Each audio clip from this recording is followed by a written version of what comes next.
you are now just joining us, I highly recommend before you dive into this section 4.4 set of word problems that you go back and watch the videos I created for section 1.2. A lot of this material is repeat, but I'm going to be showing some different methods of solving these equations now that we have systems of equations to solve them. But it will really be worth your time to go back and look at those videos. Here we go. Let's start with our first cost problem. John and Adrian have bought school supplies and spent $10.65 on 4 notebooks and 5 pens. I'm going to write the following. 4 notebooks plus 5 pens adds up to $10.65. That equation focuses on cost. Now we have another statement. Adriana spends $7.50 on 3 notebooks, so 3 notebooks and 3 pens cost $7.50. Notice how easy it was to set up those two equations. Now I could multiply through by 100 to clear the decimals here, but I don't want my numbers to be that large. So I'm just going to focus on eliminating the ends by multiplying the first equation by 3 and the second equation by -4. That will create positive and -12 with the variable n.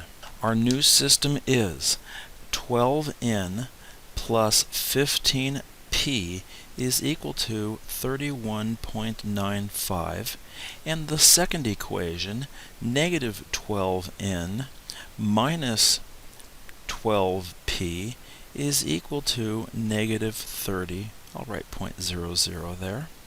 And we've designed this specifically so that the ends will cancel each other out. So adding down, we now have 3p is equal to 1.95 and p is equal to 0.65, which basically means that a pen will cost 65 cents. Now we want to take this solution and substitute it back into one of the original equations. I'm going to choose the second one because I only have a 3 in front of the n instead of a 4 in front of the n that I'm trying to solve for. So my new equation is going to become, and I'm going to slide this down below here, 3n plus 3 times this 0.65 is equal to 7.50. Simplifying, we have 3n plus 1.95 is equal to 7.50.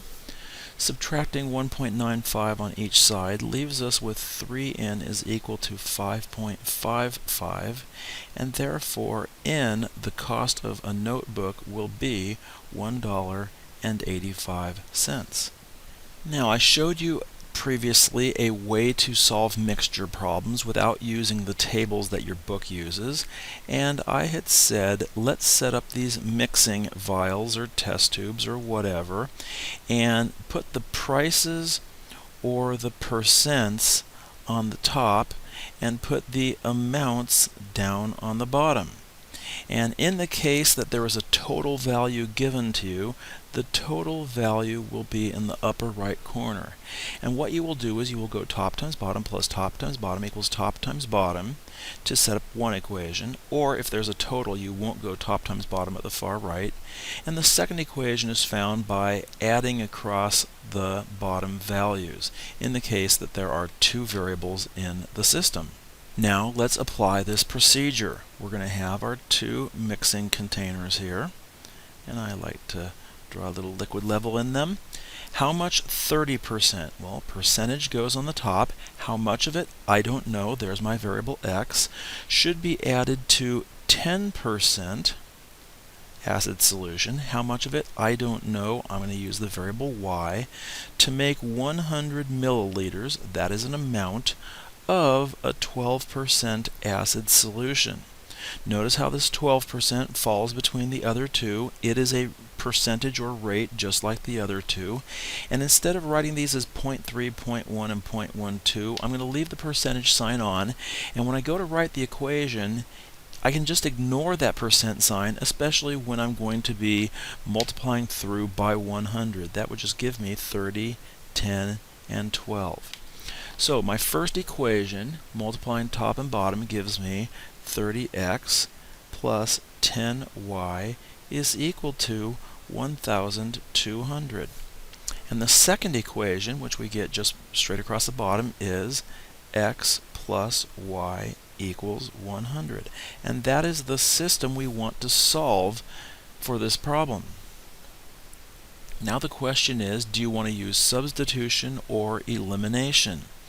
I'm going to choose, in this case, to solve for x, rewrite that first equation as x equals 100 minus y, and then substitute that in for x up there in that first equation. So the first equation becomes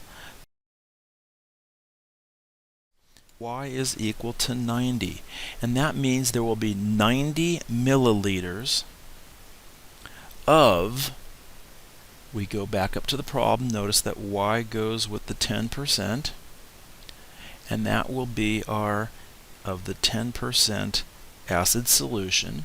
And we know x and y add up to 100, therefore x will equal 10 milliliters of the 30% acid solution.